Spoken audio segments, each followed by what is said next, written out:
government organization, I'd assume in the private sector it's pretty much this way as well, we have these verticals.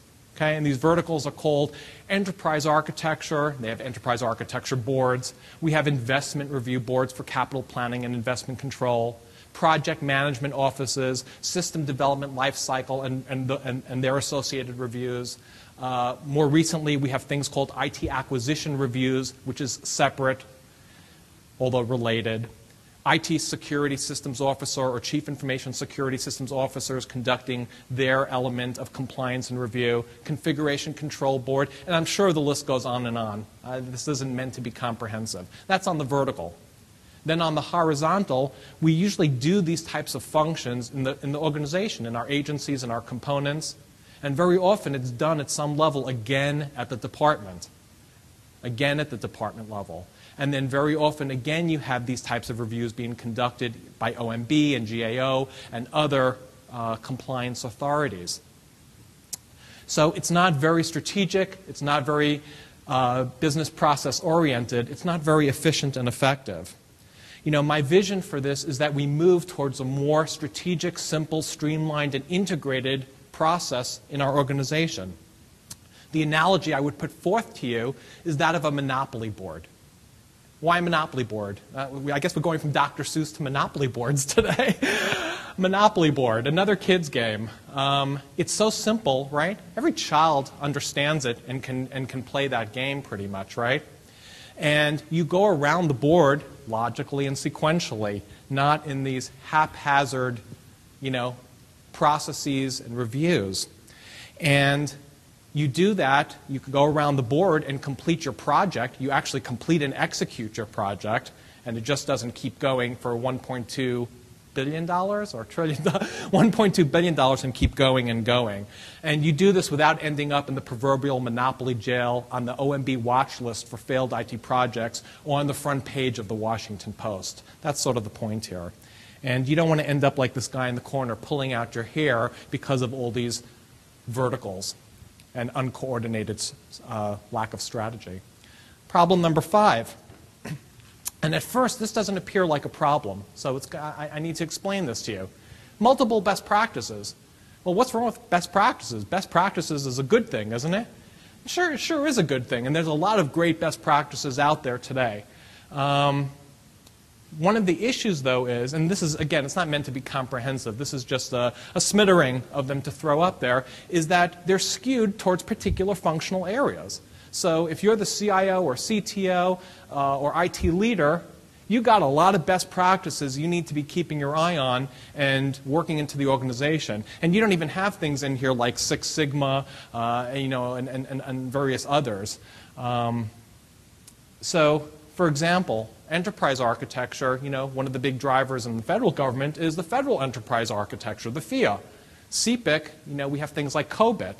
Project Management Office, we have the PMBOK, the Project Management Book of Knowledge. CRM, we have, ITIL now for service support and delivery, and so on and so forth.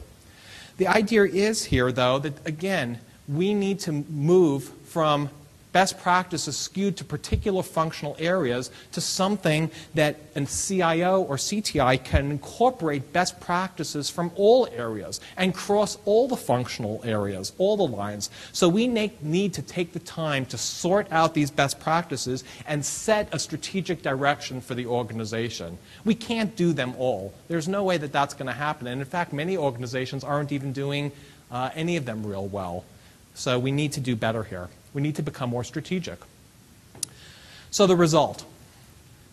Well, at the end of the day, with short-termism, crazy world, these various problems that we've been talking about, we're sort of left strategically clueless. Like this little guy sitting here next to Dilbert, scratching his head. What do I do? And, in many cases, while we do have things like enterprise architecture or CPIC, capital planning, investment control, IT governance, we're not doing them well or effectively. And what I mean by that is, for example, with enterprise architecture, it's very often just a paperwork exercise. Some of you may have heard it referred to as an ivory tower effort, very often just producing shelfware.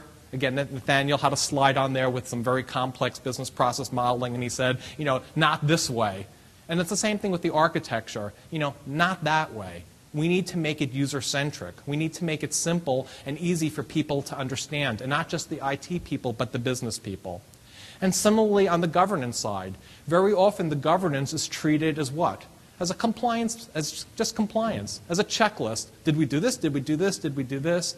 You know, we see that issue going around nowadays with IT security, for example, where we have FISMA with all the different compliance reviews. And, you know, one of the criticisms of it is, well, we're so busy with the paperwork, we're not really doing enough on the operational side for IT security. Same thing in general with all the compliance mechanisms for planning and strategy in the government and in the private sector. So we're not using architecture and governance very well to drive improved IT operations. So how does it all look today? We have strategy and we have operations. And it's pretty lopsided, right? The operations are stacked pretty neat. You know, we do our operations, we run our networks, you know, we have our availability and high level 9999 reliability, so on and so forth. And on the other side, we have the strategic IT, what I call the strategic IT functions. Okay? Enterprise architecture, capital planning, customer relationship management, business process measurement, right? Business performance measurement, excuse me. And they're sort of falling all over themselves. They're not stable. And we see this, that they're not clearly defined, they're not well resourced, and they're not very effective. Some of these functions, IT strategic functions, are redundant in the organization. For example, enterprise architecture often has a lot of redundancy. Sometimes it seems like everyone in the organization is an enterprise architect wannabe. How many of you have seen that? Others are non-existent, like business. Actually, I use the BPM not the same way you do. I'm using it on here as business performance measurement, just to distinguish. So others like BPM, we know we can't manage what we don't measure. And very often we don't have that very well in our organization. And other of these functions are very immature, like capital planning, investment control, project management office, and customer relationship management. We're usually not very good at making the right IT investment decisions, on executing on them, and on satisfying and servicing our customers. So we need to change. Wow, boom. You know, we need a paradigm shift here. We need to change the way we're doing things today. We need to change in a crazy world. We need to change where our CIOs and our IT leaders are not making the cut in many cases, although some are excellent, some are very good, of course. And we need to change where we have a lot of problems with how we're strategizing and executing. So let's talk about that. So now we get to the CIO Support Services Framework. And this is my approach or my vision, or one of them, for how we can improve upon what we're doing. And at its center, on your left side, is the OCIO, establishing a robust office of the CIO. It's not a new concept. There are some organizations that have an office of the CIO today. I don't know how well they're structured. What I would propose how to structure it is to bring in all the strategic IT functions in the organization and have them work together synergistically, to energize them, to resource them, and to take these functions seriously. Very often they're dispersed throughout the organization. They work off, again, in an ivory tower or in a corner. Then they're not well funded, and they're not taken very seriously. And there are usually gaps, there are redundancies, as we talked about, and we can improve upon this. But the 6 strategic functions are, first of all, enterprise architecture at the top. That's our planning function. That's how we do our baseline, our target, and our transition plan.